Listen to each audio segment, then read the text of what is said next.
Homelessness. It surrounds us in virtually every community across our country. But who are these neighbors of ours, and how can we best serve them and their needs? Jack Crowley of Water Street Mission in Lancaster, Pennsylvania, joins me to break down those questions and more. That's all coming up right here, right now. I'm Sam Chen, and this is Face the Issues.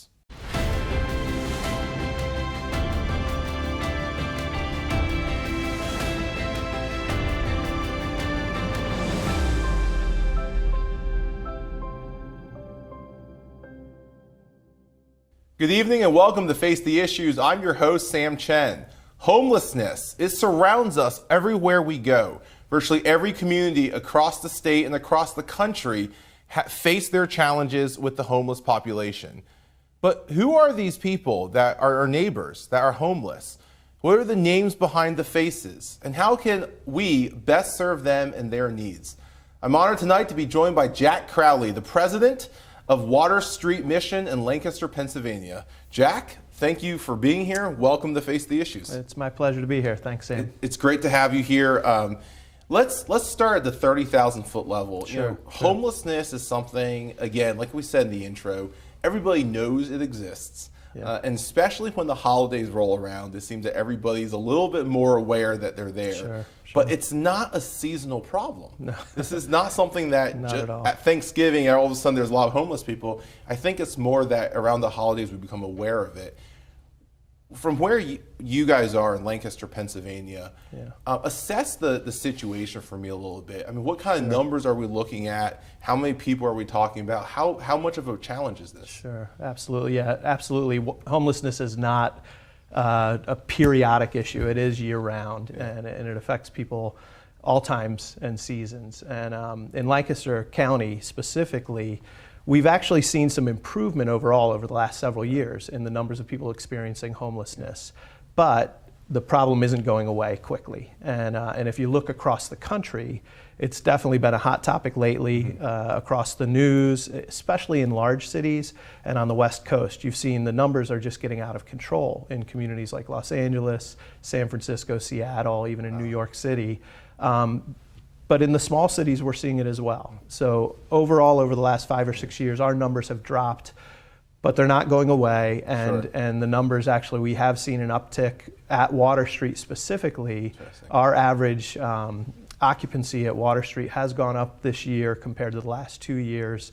And in our community, we're definitely aware that there is a slight rise in homelessness on the streets. Interesting. So there's a lot of times in the conversation of homelessness, I hear from people, they'll say that it's just a shift of the population, that the homeless will go from, say, in New York City to Philadelphia, from Philadelphia to Allentown or something like that. What you're suggesting is that this may actually be a growth of the population. This is not just they're moving cities, but that across the board, across the country, that there seems to be more people becoming homeless. Well, and the reality is that from an economic standpoint, there are people on the fringe of homelessness all the time. There are new people experiencing homelessness for the first time every day of the year. So there is sometimes periodic shift, and we see individuals who will come to us from other communities. But the majority of the people who come to us looking for services or who enter into the Coalition on Homelessness, the whole system of organizations that we partner with in Lancaster, we see new individuals entering homelessness all the time, and the great majority are right from our own communities in Lancaster County, in Lancaster City.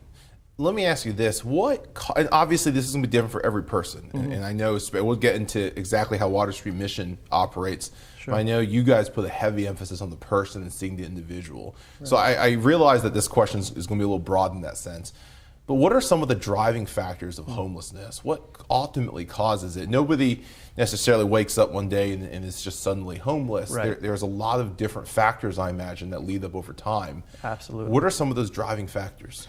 Yeah, there's a huge variety of them. And as you mentioned at Water Street, we really try to look at the individuals and what they're experiencing so that we can address appropriately what they need.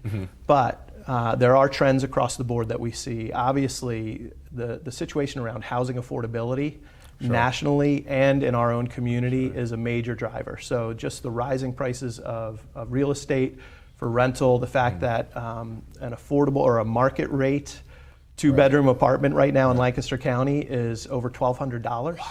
Wow. Wow. It's for so many of our people in our community, our brothers and sisters, that is not an affordable number. Even for a single individual to get a 1-bedroom or an efficiency is over $800, Wow. which even working a $12 an hour job comes nowhere near close to making that affordable. Yes, you could pay for your rent, but then are you going to have enough enough money for food, for Right. transportation to your Right. job, for all the other things that you need to survive? So affordability of housing is a major issue, and that's across the country, especially in some of the communities where the numbers are spiking. Sure. But there's also a lot of other factors involved, and what we see among our population, among the guests that we're trying to care for and serve, we see increasing rates of mental health issues. Addictions issues have always been there. I don't think we would Sure. necessarily say, and I know there's a lot of concern in the community around the opioid crisis. I don't know if that's necessarily a driver of homelessness. Okay. Okay. We do see a lot of our guests who are struggling with addictions of various kinds, Sure. but those are usually contributing factors, not causations. Okay. And then Sure. obviously one of the biggest things is actually a traumatic life event, whether it's a physical ailment or injury or accident that causes a displacement of work or housing. The breakup of a family Sure. is often the precipitating incident that leads somebody to become homeless.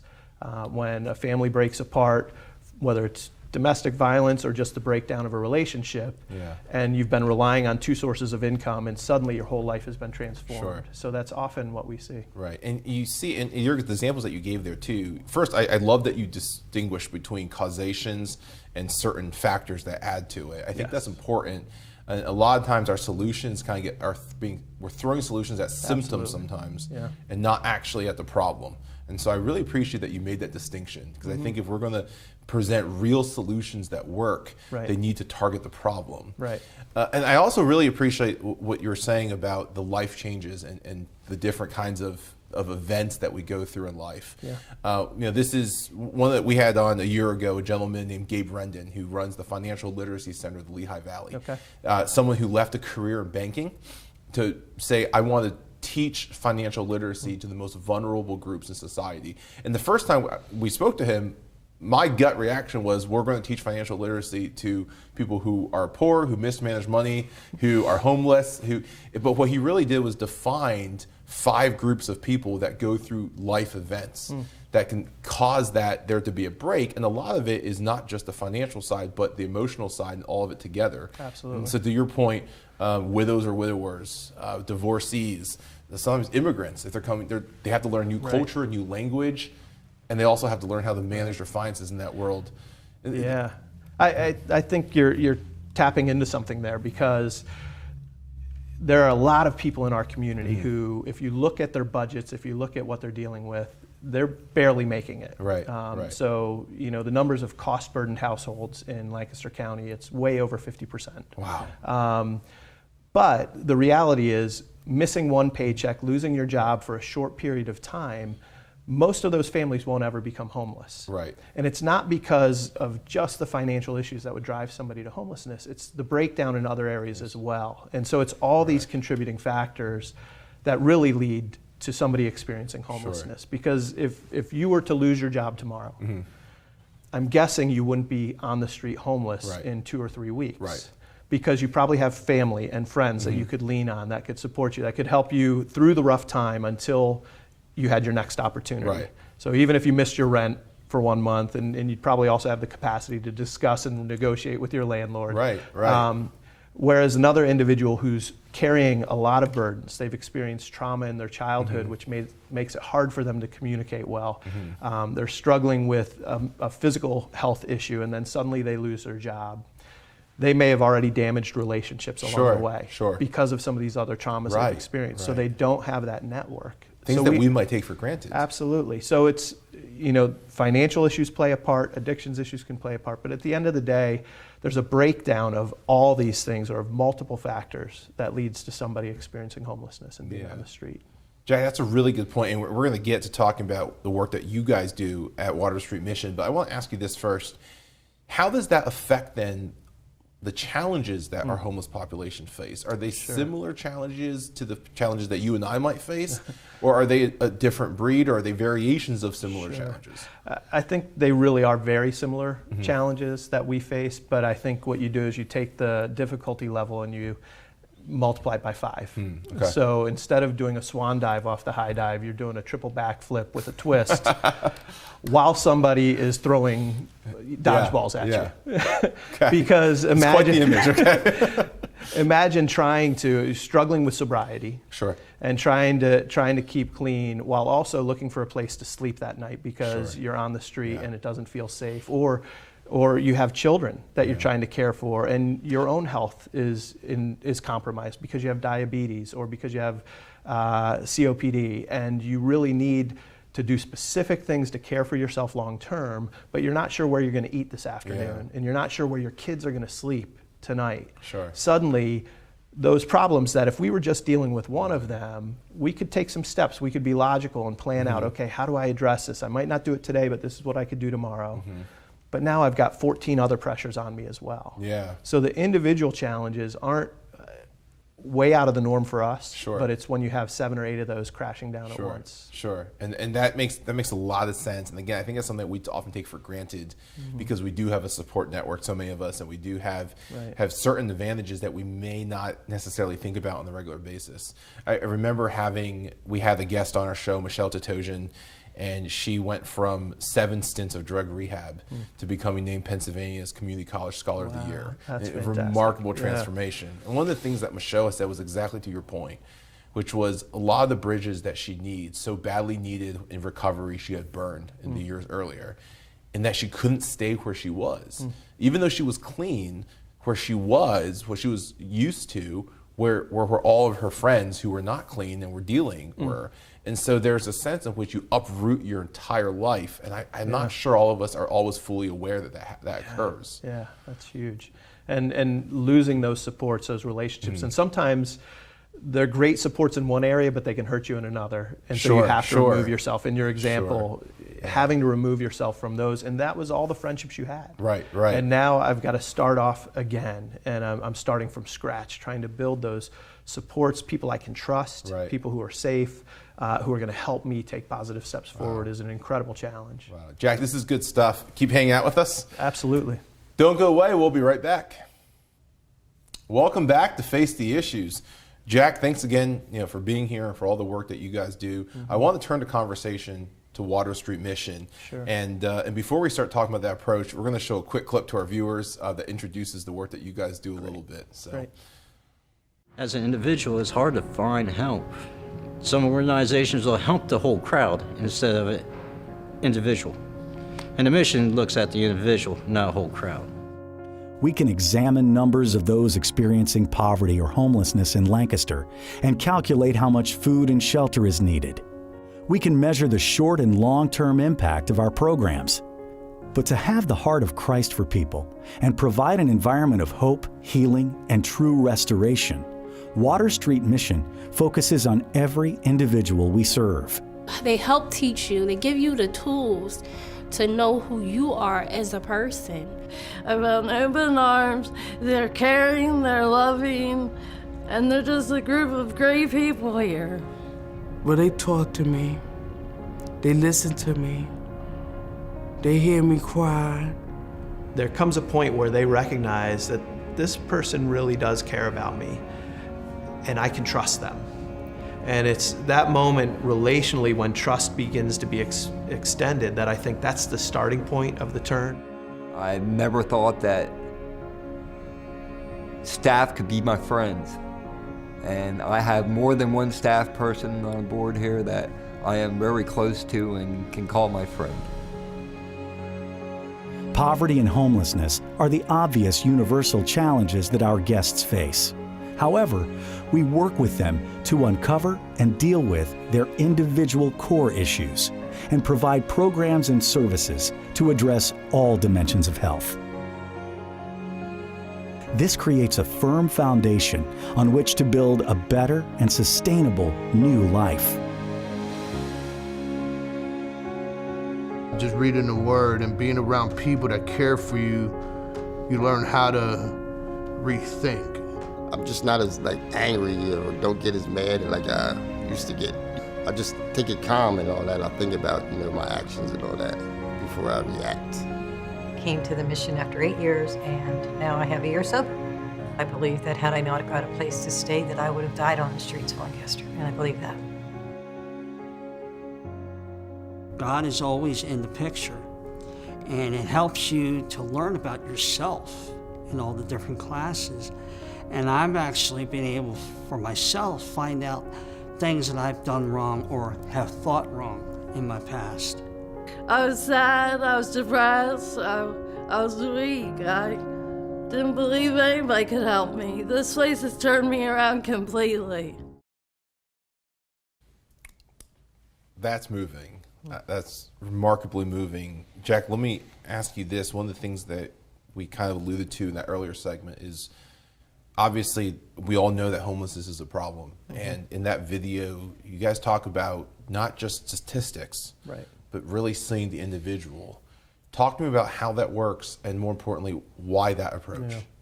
Well, I think there are so many different organizations that are trying to address this issue, and I think there are a lot of different approaches we can take if we're going to really significantly change the situation with people experiencing homelessness. It's going to take a lot of different approaches. And so, the government is moving forward with Housing First, and our coalition and most coalitions are following that lead. And I think there are a lot of great elements to that to address that core issue of housing.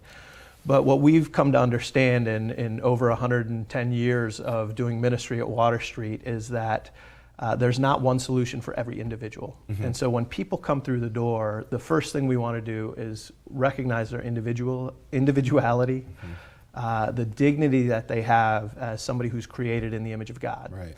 And so we want to look and come alongside of them in their journey and walk with them to understand what led to their situation, what led to them coming through our door. As I mentioned earlier, one incident isn't enough. It's a breakdown in multiple areas that leads to somebody being on the street and coming to a point where they're knocking on our door looking for help. Right. And so what we do when people come through the door is immediately connect them with 3 key individuals: a life coach, a case manager, and a liaison, who are going to walk with them through their first 7 days to feel safe, to know that they're going to have their basic needs cared for and met, and then to begin the process of learning about what is really needed to help you take those next steps forward in your life. Wow. So the process then from there looks different for each of the people that come to Water Absolutely. Water Street. And so some individuals, their priority is just, I need to get back into an apartment somewhere. I lost it because of this incident or other. I still have a job. I just need to find a new place. And if that's the case, we're going to walk with them through that and identify what goals they want to set. And usually they'll stay in our shelter for 20, 30, 35 days, and we'll work with them to find a safe place out. But often, as we create a safe environment and build relationship, people are willing to say, there are some deeper issues that are going to take a little longer. And it's not just about finding housing in the short term, it's about turning my life around. And when they do that, we walk with them and develop an individualized action plan that's based on an assessment that they do with us, and also through observation. But we work together with them to define, what do I want to focus on? Is it my physical health? Is it my mental health? And we have partnerships in all those areas. We have our own health services division with medical, dental, and behavioral health. We partner with Phil Haven, which is a mental health hospital, who has a therapist on site to work with all of our guests. Maybe it's my addictions issues, and so I've got to work with that. We partner with Naaman Center, who has counselors on site at Water Street in that partnership. And all of that then allows us to kind of look deeper. What are those issues that have been plaguing me for a while, that have led to this point in my life, so that we can begin to rebuild and find healing in each of those areas. And this is what that part in the video alluded to, where you said you're not just addressing one particular factor, where they don't have a home, or they lost a job, or they need food, or they need shelter, or clothing, or XYZ. you're really taking that holistic approach, the idea Yeah. that this is the whole person. Absolutely. And we're not just going to address the symptoms. Yeah. And also recognizing that there may be issues that somebody's not ready to deal with on Sure, day one. sure. And Yeah. so we look at all those areas with basically 8 different components that we'll look at with the individual, and then with them determine what are you willing to work on first. We're not Right. going to press into an area that they're not ready for, because that can break down relationship and trust. Right. But over time, if we can make some movement around somebody's physical health, they may be willing to take a different look at their addictions, or Sure, a different look sure. at their career path, because they're like, oh, well, I've always had a job, I've always had a job. But if that job always keeps you one paycheck away from things falling apart, is there another path that we can help you along? So you guys really lean into the process. Absolutely. The journey. Yeah, and it's really all about relationship. Sure, sure. Any one of us, have faced, challenges throughout our life, Sure. big or small, right? I would never compare the challenges I've faced to what our guests face. Sure. But there have been people in my life that have helped guide me, steer me, pick me up when I fall, that have helped me to get to where I am. And that's what every individual needs. There's one of the falsehoods that I think comes out because it's an admirable goal is this idea of self-sufficiency. And so a lot of social service agencies and organizations and government programs are designed to help develop self-sufficiency. But if we're really honest with ourselves, are any of us truly self-sufficient? Right. I believe, first of all, I'm incredibly dependent upon God for anything good that comes out. But I also need friends and family and connections in the community to help me survive and thrive. Right. And so the idea that we can instill in somebody all that they need to be self-sufficient, to me, is not an accurate goal. We really need to look at how do we develop a core of relationships so that somebody can thrive in healthy community. That's a great way of putting it. And that really kind of puts a good frame on the line that you had in that video, when trust can be extended, really being that turning point. Absolutely. I think that's a different perspective than I think what a lot of people are used to, or at least assume should be the approach. But I really appreciate that it's not just a very broad approach. It is broad, but it's also very in depth, and it goes through that layers, and you're willing to have the patience of leaning into that journey. Yeah. Let me ask you this. If our viewers watch this and they say, hey, I want to be a part of that, I want to be engaged, maybe financially, maybe as a volunteer, what are the opportunities for them to get engaged and to support the work that you guys do day in and day out? Sure. There are so many different ways to connect, and just as none of our guests can be self-sufficient, Water Street can't do it on our own. I love that. So we need volunteers, Sure. we need supporters, we need partners. If the best way to learn about it is to go to our website, which is just WSM.org. Sure. And there are resources there to connect about how to become a volunteer, how to donate, how to support in other ways. Okay. Oh, that's great. WSM.org. Correct. Perfect. Jack, let me ask you this last question before we close the segment. Why do you do what you do? I believe that we have a privilege and a gift working at Water Street. My heart, and what I believe the heart of Water Street is focused on living out a passage of scripture from Isaiah 61. It's the passage that Jesus quoted when he started his ministry and kind of declared it his mission statement. And so I feel blessed that we can live it out. And Isaiah 61 talks about bringing good news to the poor, sight to the blind, freedom to the captive. Basically, Jesus said, I came to come alongside those that everybody else overlooks and thinks are worthless, to bring hope into their lives. And then in verses 3 and 4, it says that they might become oaks of righteousness and that they might become restorers of the ruined city. And ultimately, that's our heart and our goal, is to see those that the world saw as rejected become oaks of righteousness and participate in the restoration of our community. And we've seen that happen time after time after time. And every day I see glimpses of Isaiah 61, and that's why I get up in the morning. That's great. Jack, thank you so much for sharing that. Appreciate that. Don't go away. We'll be right back. Welcome back to Face the Issues. Jack, thank you again for joining us, and thank you especially for the work that you and your entire team at WSM does day in and day out. I know at the time of this taping, we're heading into that Thanksgiving holiday, but you guys do this every day of the year. You get up and you serve that community. And so I really appreciate that. We have an amazing team at Water Street. Just the staff, the volunteers, everybody there has incredible hearts to care. And that's what it takes, right? It takes the whole community. And so we appreciate you guys do this day in and day out. We always like to take a little bit of time to get to know our guests a little bit. I know you're an avid sports fan. I am. When we were between segments here, you said you have 4 daughters, all of who participate in multiple sports. Yep.